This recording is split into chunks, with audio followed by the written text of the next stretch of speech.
Hello, everyone. Welcome to the Riparian Health Assessment ArcGIS demonstration for 2023. In this video, I'm going to demonstrate some of the functions of ArcGIS Field Maps as it relates to completing riparian health assessments for the Friends of Fish Creek. I should first mention that I'm doing this demonstration using Samsung DeX, a desktop environment for Android instead of a phone for ease of recording and to make viewing the demonstration easier. ArcGIS works exactly the same way on your mobile device, and you can see if I adjust the size of the window, it looks the same way as it will on your phone. When you first open the app, you'll be presented with three options: sign in with ArcGIS Online, sign in with ArcGIS Enterprise, or skip sign in. Occasionally, when you start the app for the first time, you'll be presented with a list of sample maps. If this happens, you'll need to select the profile button in the top right-hand corner and select sign in.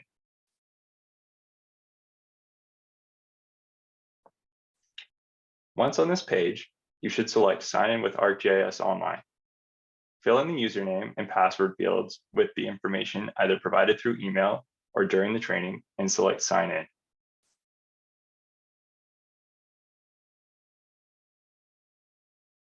The resulting list of maps should now display, indicating that you're now in the right place to begin recording information. The Friends of Fish Creek use ArcGIS Field Maps for a lot of our programs, but the map that I'm demonstrating in this video is the Riparian Health Assessment map. Let's open it up.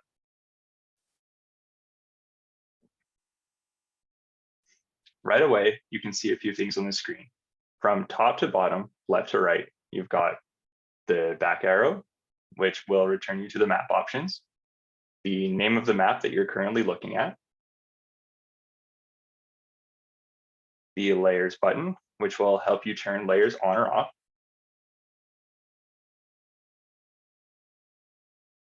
the search button, which has little use in this map, but can be used to look up some objects in other maps,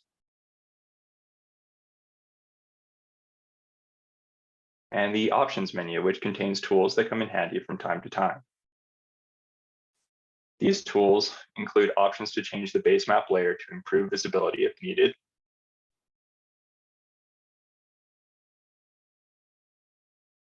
bookmarks that can help you navigate around the park once properly set up, though currently we don't use this feature.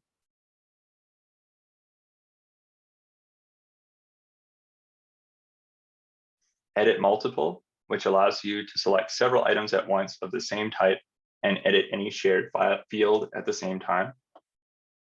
I'll give you a quick demonstration of the edit multiple feature as well. If you have two items selected, they'll show up here.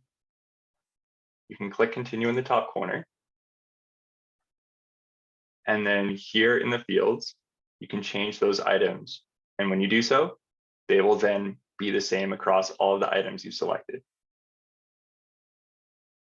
We're going to click the X in the corner here to cancel that selection. Also in the options menu is the legend. This allows you to look at the symbols used on the map. This map only has a few symbols, but on more complicated maps, this feature can come in very handy. Now, markup is an option that will allow you to add lines and arrows to the map and leave notes. Markup can't be used to store data, but can be helpful for remembering where you left off last time you were in the field.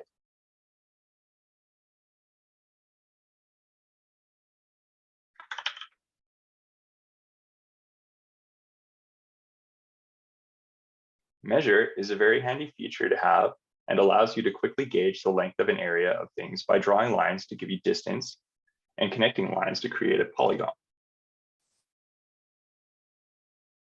So here you can see I can add a point, move the cursor,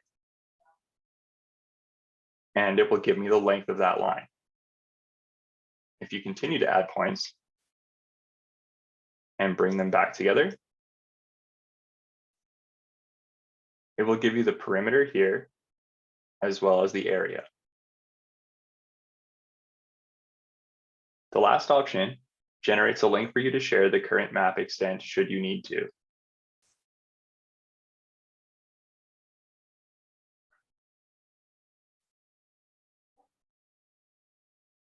And that covers everything in the options menu.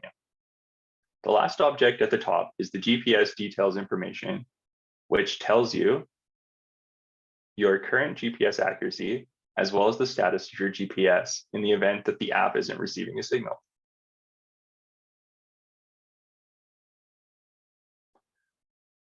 Floating in the map itself, we have the compass button that can bring you to your device's current location, as well as change the view on the map from having north at the top of the screen to being determined by the direction your device is currently pointing. The second function only works once the map is centered on your device. To change it back to the regular north pointing orientation, you simply select the button again. Now in the middle of the map is the blue dot. This is your device. The circle you see around the blue dot is the area of accuracy that the GPS is providing. As the GPS signal fluctuates in size, seen here at the top on the GPS display, you can see the circle changing its radius. That will show you the degree of accuracy you're currently getting on your device. There's also a blue button in the bottom right-hand corner of the screen. This is the button that allows you to add items to ArcGIS. So from the very top, we have the back button, the map name, the layers button, the search button, the options menu with all of the options, your GPS details, the compass button, your current location, and the blue button at the bottom right. Feel free to review these options by rewatching the video and trying out the different features yourself at home. Now for what to do when you're volunteering. Each group will be assigned 6 different colored sections to start. Your sections will be emailed to your group along with an image of where it is in the park. For each assessment, your group only needs to create 1 polygon, filling out only a single form. Once you get to your assigned site, the first thing you need to do is determine where it starts and ends. As one person maps, the others in the group can start identifying plants and thinking about the scores for the questions. When you're ready to begin, start drawing the polygon by selecting the blue button at the bottom right. You can then see a crosshair inside of a circle. The crosshair is where the point will be placed. You can, of course, walk around the site you would like to survey, but you could also drag the crosshair around and draw the polygon while standing in one place.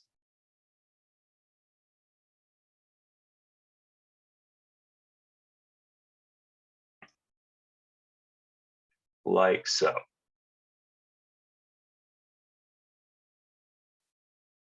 Now, in choosing where to draw the polygon, you'll have to determine the area of land that interacts with water. This can be seen in the slopes and changes in vegetation. This area can vary widely depending on where the assessment is taking place. Keep in mind key indicators, including the existence of trees and the slope of the bank to determine this. Think, if there was a flood, how far would the water make it out of the creek?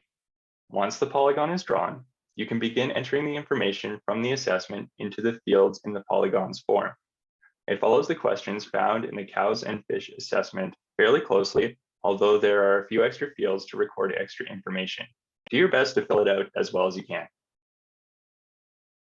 Once you're finished filling out the form, you only need to select the check mark in the top right corner to save the information into the field. This will submit your information and make it available to us and the other volunteers. On the other hand, you can press the X to discard this information.